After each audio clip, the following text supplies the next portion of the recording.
네, 안녕하세요.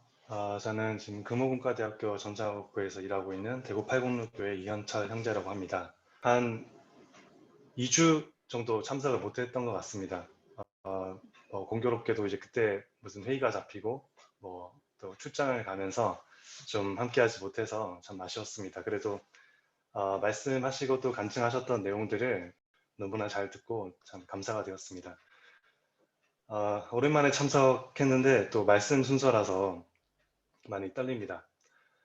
아, 다들 이렇게 떨린다는 말씀들을 다 일단 하고 시작을 하시더라고요. 저도 많이 떨리고, 그럼에도 불구하고 또 이렇게 참 함께하기 힘든 형제님들과 또 이 시간 또 말씀을 나눌 수 있다는 것에 너무나 감사가 되고, 또 제가 비록 좀 서툴게 전할지라도 또 말씀을 또 잘 받으시는 형제님들이기 때문에 또 약간은 편안한 마음으로 한번 전해 보도록 하겠습니다.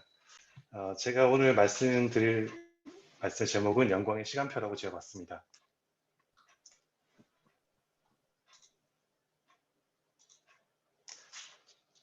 이제 시간표라고 하면 이제 보통 학생들이 많이 시간표를 짜게 됩니다.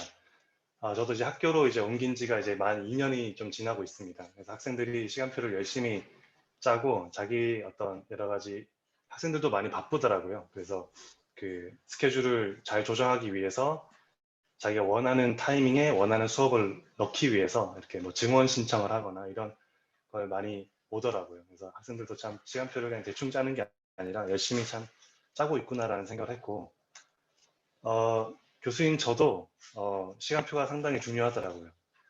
어, 이제 수업뿐만 아니라 이제 제가 이제 공대 교수다 보니까 뭐 프로젝트도 좀 하게 되고 또 학교에서 추진하는 인력 양성 수업, 인력 양성 사업들도 함께 또 진행을 해야 되기 때문에 그런 것들 좀 효율적으로 하기 위해서 최대한 시간표를 많이 조율하려고 합니다. 근데 이번 학기는 좀 수업이 좀 많아요. 수업이 많아가지고 지금 시간표가 뭐 빡빡합니다. 그래서 17학점 정도 수업을 하게 돼가지고 참 쉽지가 않은데 어쨌든 이 시간표를 잘 짜놓으면 이 시간을 잘 관리할 수 있기 때문에 참 좋은 것 같습니다.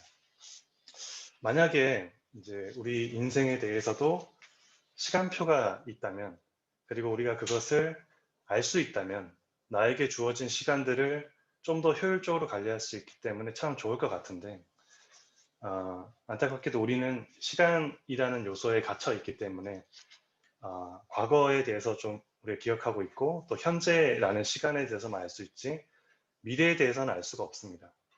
그래서 우리는 여전히 이제 불확실성 속에서 걸어갈 수밖에 없고 게다가 그 불확실성은 이제 걸어갈수록 그 불확실성이 작아지는 것이 아니라 일반적으로는 커질 수밖에 없기 때문에 우리는 조급해지고 참 불안해하는 것 같습니다. 어, 오늘 이제 본문 말씀은 이런 저와 같이 어떻게 보면 하나님의 그 시간표를 잘 알지 못함으로 인해서 좀 불안해하고 조급해하는 인물들이 나오고 그리고 그 인물들에게 하나님께서 또 주님께서 말씀하시는 그런 장면들을 나타내고 있는 구절입니다. 요한복음 11장 1절에서 44절을 정했습니다.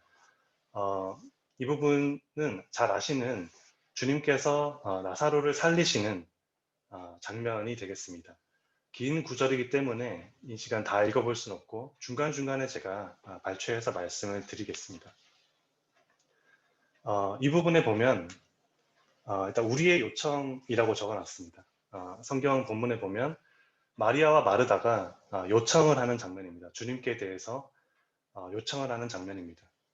자신들의 오라버니 나사로가 아주 심각한 병에 걸려서 죽을 병에 걸렸기 때문에 그 병을 이제 고쳐달라고 주님께 요청하는 장면입니다.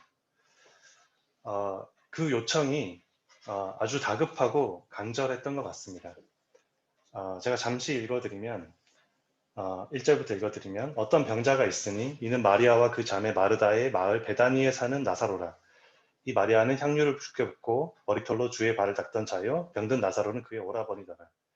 이에 그 누이들이 예수께 사람을 보내어 이르되 주여 보시옵소서 사랑하시는 자가 병들었나이다 하니 라고 되어 있습니다. 이 요청이 굉장히 다급하고 간절했던 것을 우리가 엿볼 수 있는 것은 이 베다니, 마리아와 마르다가 살던 곳은 베단이었습니다. 예루살렘 메사니가 이제 두 군데로 나오는데 그들이 살던 곳은 이쪽 베단이었고요. 예루살렘에서 남동쪽으로 약 3km 정도밖에 떨어지지 않은 상당히 예루살렘에 가까운 지역이었습니다. 그리고 이때 당시 예수님은 요단강 저편에서 사역을 하고 계셨다라고 기록이 되어 있습니다. 그리고 그 전에는 예루살렘에서 사역을 하고 계셨습니다. 근데 이 요단강 저편으로 가시기 직전에 예루살렘에서 주님께서 자신이 하나님의 아들이심을 드러내심으로 인해서 유대인들로부터, 바리새인들로부터 핍박을 받기 시작한 그 시점입니다.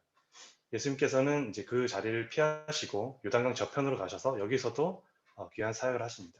그 부분이 이제 전장의 말미에 나와 있고요. 그런데 이런 상황에서 만약에 예수님께서 다시 이쪽 베다니로 오게 되면 예루살렘과 가깝기 때문에 예루살렘에서 예수님을 박해하고 예수님을 잡으려고 했던 그들과 마주칠 확률이 같이 높아집니다. 그리고 이제 뒤에 나사로의 기적을 쭉 진행하는 이 11장의 내용을 보면 많은 사람들이 있습니다. 그 중에는 당연히 이제 예수님을 잡으려 했던 이들도 섞여 있었습니다.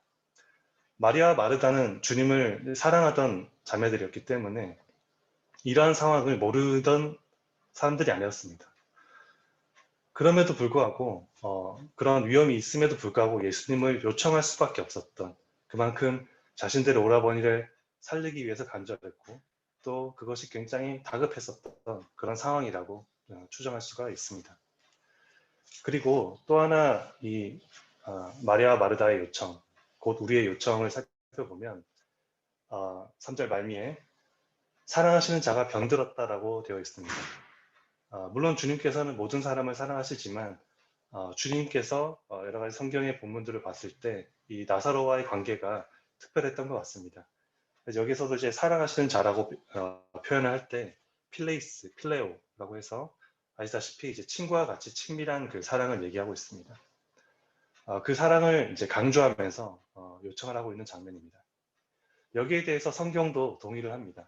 5절에 보면 예수께서 본래 마르다와 그 동생과 나사로를 사랑하시더니 라고 되어 있습니다. 그 사랑이 오히려 확장되었습니다. 마리아와 마르다가 나사로를 향해서 주님께서 사랑하시는 자라고 표현했지만 사실은 주님의 사랑은 나사로뿐만 아니라 마리아와 마르다까지 포함된 사랑이었고, 또 5절에서 사용된 이 사랑하시더니에서는 아가페, 아시다시피 절대적이고 숭고한 하나님의 사랑으로 이미 그들을 사랑하고 계셨던 겁니다. 그렇다면 너무나도 이제 사랑하시는 대상이기 때문에 또 그가 죽어가는 상황이기 때문에 즉각적으로 반응할 것을 우리는 기대할 수가 있습니다. 세 번째 상황은 이제 합당한 요청이었다는 것입니다. 이미 이제 전장에서 주님께서는 많은 병자들을 고치시고 맹인의 눈을 뜨게 하셨습니다. 그렇다면 당연히 나사로가 병들었다면 이 병도 고치실 수 있는 분은 주님밖에 없다라는 합당한 요청을 하고 있는 것이고, 4절에 보시면 예수께서 들으시고 이르시되 이 병은 죽을 병이 아니다 라고 말씀하시면서 이 병에 대해서 잘 알고 계셨습니다. 물론 결국 나사로는 죽게 되지만 다시 살아나게 됨으로써 이 병 때문에 그 영원한 육체적 죽음을 맞이한 것은 아닙니다. 결국 예수님께서는 이 죽음에 대해서 이 병에 대해서 정확하게 알고 계셨던 겁니다. 이렇듯 우리의 요청은 아주 다급하고 간절하며 또 우리를 사랑하시는 분에 대한 요청이며 또 합당한 적절한 요청일 수가 있습니다. 이에 대한 주님의 반응은 첫 번째는 그 4절에서 이 병은 죽을 병이 아니라 하나님의 영광을 위하며 하나님의 아들이 이로 말미암아 영광을 받게 하려 함이라 하시더라라고 되어 있습니다. 이 병이 하나님의 영광을 위한 것이다라고 일단은 말씀하십니다. 이전에서 주님께서 많은 병자들을 고치셨을 때, 그리고 맹인의 눈을 뜨게 하셨을 때 이 말씀처럼 많은 사람들이 하나님께 영광을 돌립니다. 이 병도 마찬가지로 이 병을 낫게 함으로 인해서 하나님의 영광을 드러낼 것을 암시할 수 있습니다. 이것을 듣는 입장에서는. 그런데 문제는 예수님의 이제 그 다음 반응입니다. 6절에 보시면 나사로가 병들었다 함을 들으시고 그 계시던 곳에 이틀을 더 유하시고라고 되어 있습니다.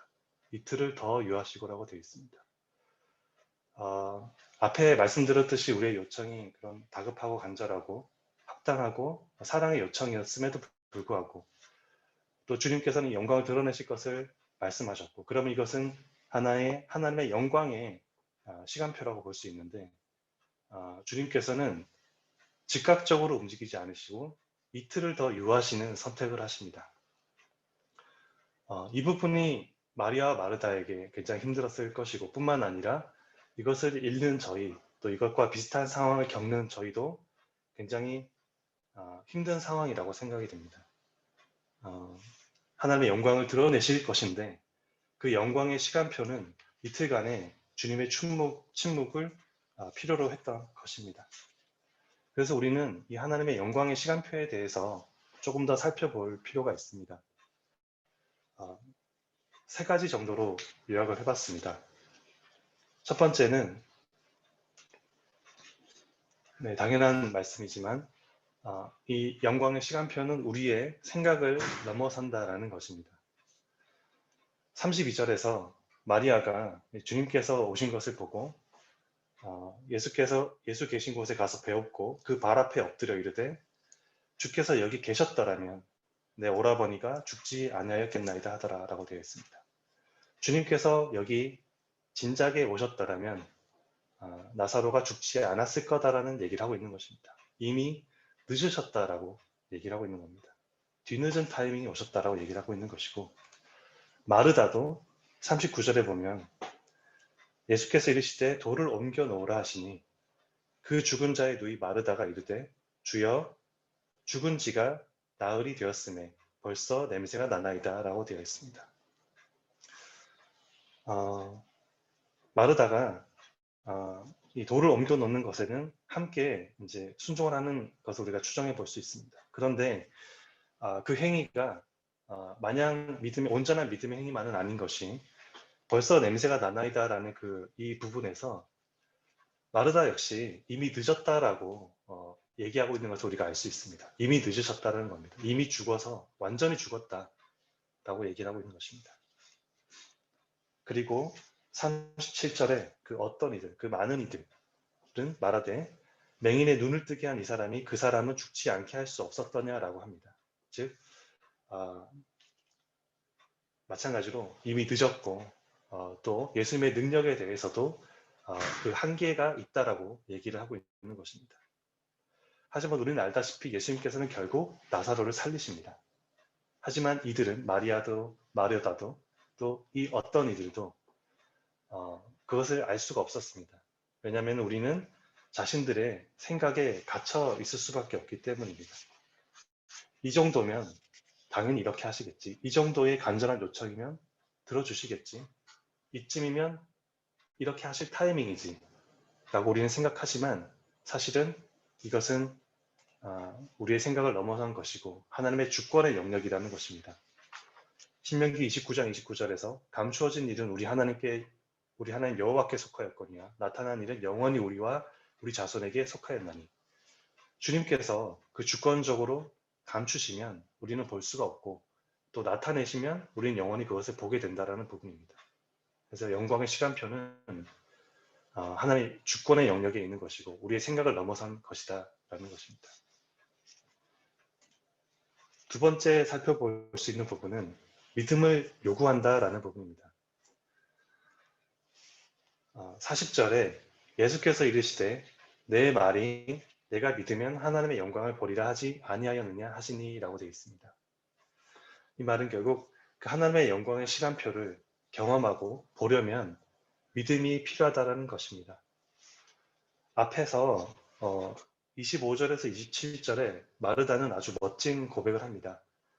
예수께서 이르시되 나는 부활이요 생명이니 나를 믿는 자는 죽어도 살겠고 무릇 살아서 나를 믿는 자는 영원히 죽지 아니하리니 이것을 내가 믿느냐라고 했을 때 마르다가 이르되 주여 그러하외다. 주는 그리스도시요 세상에 오시는 하나님의 아들이신 줄을 내가 믿나이다라고 합니다.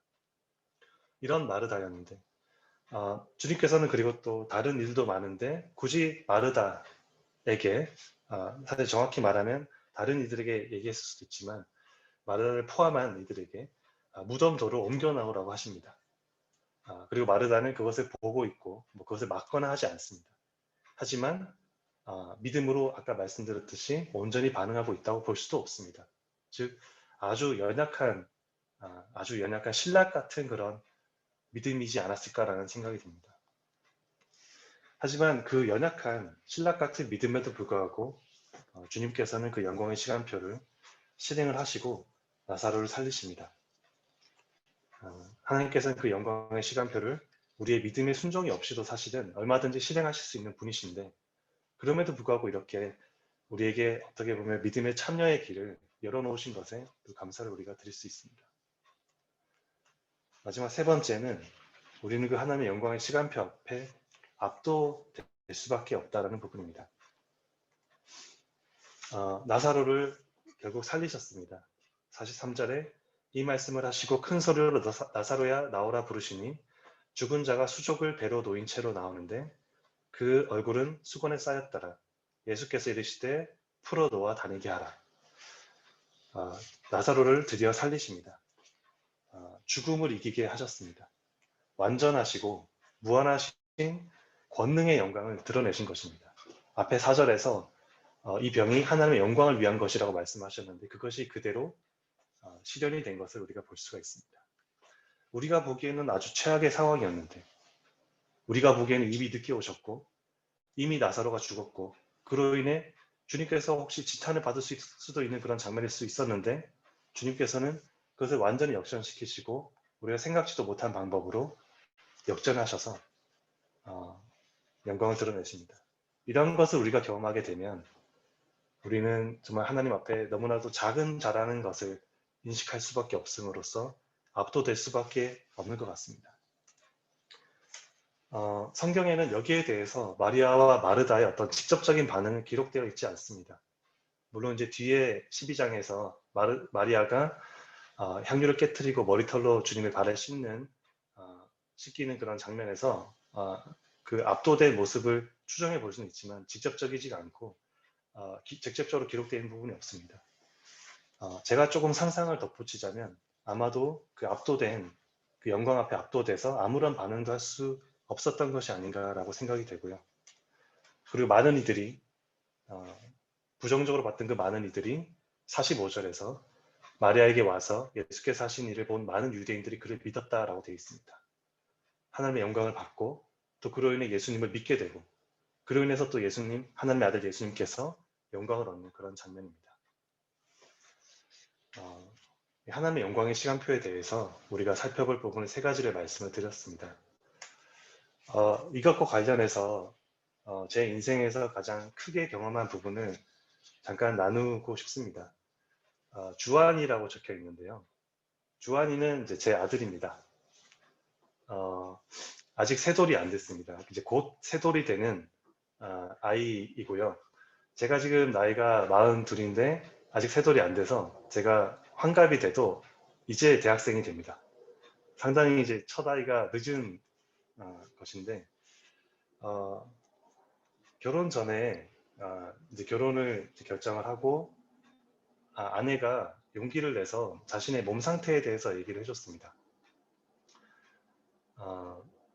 그 아이를 갖는 부분에 있어서 몸이 건강하지가 않다라고 용기를 내서 얘기를 해줬습니다. 여기에 대해서 제가 하나님께 생명이 속한 것이다 라고 멋있게 반응을 못했습니다. 멋있게 반응을 못하고 굉장히 부끄럽게도 고민을 하게 됩니다. 고민을 하게 되고 머뭇거리게 되고 기도를 하게 됩니다. 굉장히 이제 서로에게 굉장히 힘든 시간이었고요. 그러다가 이제 계속적으로 이때 당시 서울 북부교회에 있었습니다. 앞에서 이제 말씀을 통해서 또 교제를 통해서 하나님께서 생명의 이제 주관자심을 이때 당시는 이제 서울 북부교회에 있지는 않았었고요. 결혼을 최종적으로 결정한 것은 이제 서울 북부교회에 있었는데 이제 그 전부터 이제 교제를 시작했었습니다. 그 여러 가지 교제 속에서 하나님이 생명의 주관자심을 말씀하셨고 결국에는 연약하지만 하나님께 맡기고 결혼을 하게 됩니다. 그런데 결혼을 하고 이제 믿음이 이제 오히려 이제 점점 약해져 갔습니다. 시간이 계속 흘렀고요. 그래서 이제 자연 임신이 잘 안 되니까 여러 가지 이제 의학적인 방법을 생각을 합니다. 그래서 좀 일찌감치 그 난임 센터를 다니게 되고 인공 수정이나 시험관 아기를 생각을 하게 됩니다. 근데 이제 그 인공 수정은 이제 실패를 하고 또 시험관 아기도 이게 진행하는 그 뭐든 주사를 맞고 뭐 이렇게 쭉 진행을 하는데 그 중간에 또 아내의 몸 상태 때문에 멈출 수밖에 없는 그런 상황이 있었습니다. 자포자기한 그런 심정이었고 기도 제목을 올리는 것도 굉장히 이제 좀 어려울 정도로 시간이 많이 흘렀습니다. 굉장히 힘든 시간이었고 아마 자매는 더 힘들었겠죠. 굉장히 뒤처지는 느낌이었습니다. 왜냐하면 저보다 늦게 결혼한 형제 자매들이 이미 아이를 갖고 있고 또 굉장히 쉽게 갖고 또 아이에 대해서 얘기를 하고 마음이 계속해서 이제 가난해지고 우리는 하나님 관심 밖에 있다고 생각을 했습니다. 하나님께서 만약 아이를 주신다고 하더라도 너무 늦는다라고 생각을 할 수밖에 없었습니다. 그리고 하나님의 시간표 안에 어쩌면 우리 아이에 대한 부분은 없을 수도 있겠다라고 생각을 했습니다. 그러다가 이제 2017년 추석을 쉬고 이제 가던 중에 그냥 이제 난임센터는 계속해서 다니고 있었기 때문에 그냥 아무런 기대 없이 가게 됐는데 임신이 된 겁니다. 의사 선생님께서 아마 크리스찬이었던 것 같습니다. 기적이다라고 표현하셨고 의학적으로 굉장히 확률이 낮은 타이밍에 생겼다라고 말씀해 주셨습니다. 네, 너무 신기했었습니다. 아무런 말도 할 수가 없었고 왜냐하면 너무나도 갑작스러운 타이밍이었고 심지어 아무런 기대도 안 했기 때문에 그 검사하러 병원은 같이 갔는데 검사하러 들어가는 그곳에 아내만 들어갔어요. 저는 밖에 있었어요. 근데 갑자기 아내가 눈물을 흘리면서 소리치면서 나오더라고요. 갑자기. 저는 무슨 큰일이 생긴 줄 알았는데 큰일이 생기긴 했죠. 네. 좋은 쪽으로. 너무나도 제 생각을 벗어난 방법이었어요. 생기더라도 저는 그런 시험관 악이나 이런 방법을 통해서 생길 줄 알았는데 자연 임신이 됐다고 하니까 너무나도 놀랐습니다. 그 주권 앞에 아무런 말도 할 수 없었고 정말 반응을 못했습니다. 그래서 병원에서 나와서 집으로 가는 차 안에서 겨우 이제 정신이 들어가지고 부모님께 전화를 드리고 굉장히 기뻐하시고 그걸 통해서 이제 저도 좀 정신을 차리게 됩니다. 정말 이제 제가 아무것도 아닌 자라는 것을 경험하고 그 권능 앞에 압도되는 경험을 그만큼 한 적이 없는 것 같습니다. 그리고 이제 아이가 태어나서 이렇게 이제 제품이 안겼습니다. 표정이 너무 좋지 않습니까? 네, 이게 이제 연출된 표정이 아닙니다. 네, 진짜 찍는 줄 몰랐어요. 근데 이런 아름다운 표정을 제가 지을 수 있다는 것이 너무 신기합니다. 너무나 감사가 되었고, 그래서 이제 돌이 지나고 지금 이렇게 사탕 하나 정도는 가볍게 빨아먹을 수 있는 건강한 아이로 자라고 있음에 너무나도 감사드립니다. 이렇게 이제 하나님의 영광의 시간표가 있고 우리의 생각을 넘어서고 믿음을 요구하고 압도될 수밖에 없다는 부분 말씀드렸습니다.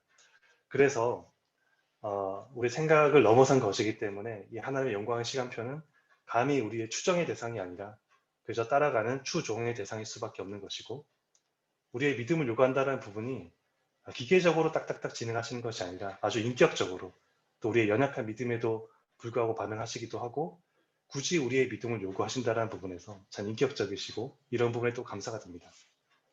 또 압도될 수 없다는 부분에 대해서 감히 우리는 이것을 계산하려 할 수가 없고 그저 우리는 경탄의 대상으로 여길 수밖에 없다는 부분을 말씀드리면서 말씀을 마치겠습니다. 감사합니다.